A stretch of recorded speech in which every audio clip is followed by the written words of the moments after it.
News when you want it with Bloomberg News Now. I'm Nathan Hager. And I'm Karen Moskow. Karen, the lift in futures comes as signs of tariff optimism kick in to start the week. Sources say the next round of President Donald Trump's tariffs is poised to be more measured than previously suggested. We get more from Bloomberg Markets reporter Valerie Teitel.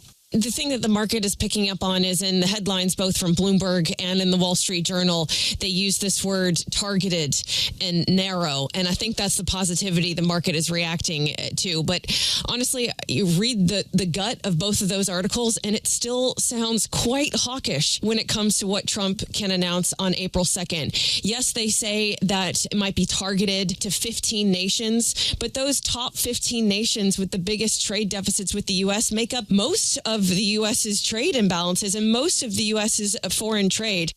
That's Bloomberg's Valerie Teitel. Officials say President Trump will announce widespread reciprocal tariffs on nations or blocs, but is set to exclude some.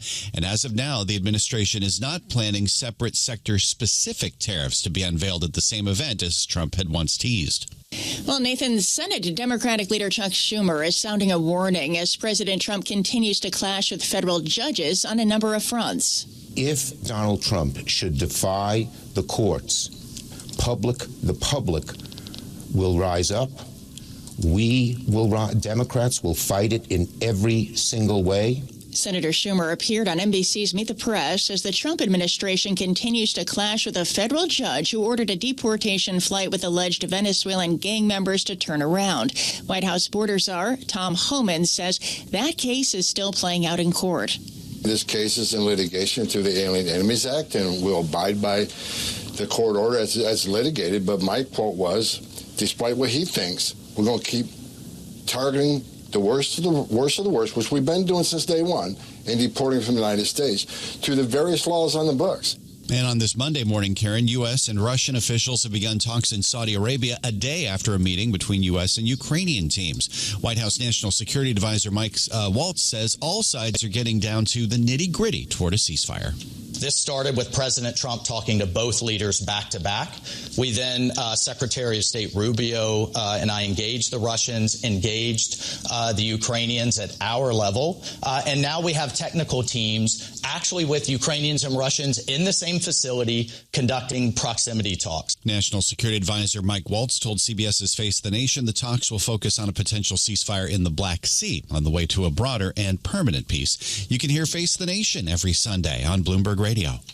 Well, Nathan, to the latest on geopolitical tensions with China, Montana Republican Senator Steve Daines says China must halt the flow of fentanyl ingredients into the U.S. before any trade negotiations. It'll be difficult to have any conversation about tariffs and non-tariff barriers until the fentanyl precursor issue is resolved. Republican Montana Senator Steve Daines, who met with Chinese officials over the weekend, made the comments in an interview with Bloomberg on Sunday. In Canada, Karen, Prime Minister Mark Carney has called for an election on April 28th. Polls show a close contest between Carney's Liberal Party and the Conservatives as Canada faces a trade war and taunts about its sovereignty from President Trump.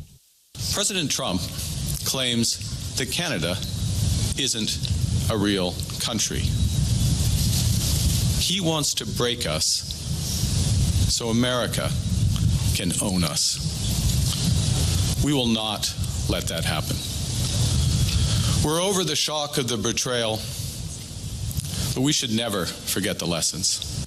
It's been only 10 days since Mark Carney became Canada's prime minister. The 60-year-old took over the governing Liberals after winning the race to succeed Justin Trudeau. Well, Nathan, Turkey has jailed President Erdogan's main political rival on corruption charges. Ekrem İmamoğlu, Istanbul's mayor, was detained by police last Wednesday, but only formally arrested yesterday. He's the most prominent person to be apprehended in a recent wave of detentions and investigations against opposition figures, which have prompted mass protests in major cities. İmamoğlu's detention has caused turmoil on Turkey's financial markets, sparking sell-offs in the lira and equities. Turning back to markets, Karen. The Jack Ma-backed Ant Group is touting an AI breakthrough with Chinese chips. Bloomberg News has learned the company used Chinese-made semiconductors to develop techniques for training AI models that would cut costs by 20%. The models mark Ant's entry into a race between Chinese and U.S. companies that has accelerated since DeepSeek demonstrated how capable models can be trained for far less than the billions invested by OpenAI and Alphabet's Google. And that's news when you want it with Bloomberg News Now. I'm Karen Moskow. I'm Nathan Hager, and this is Bloomberg.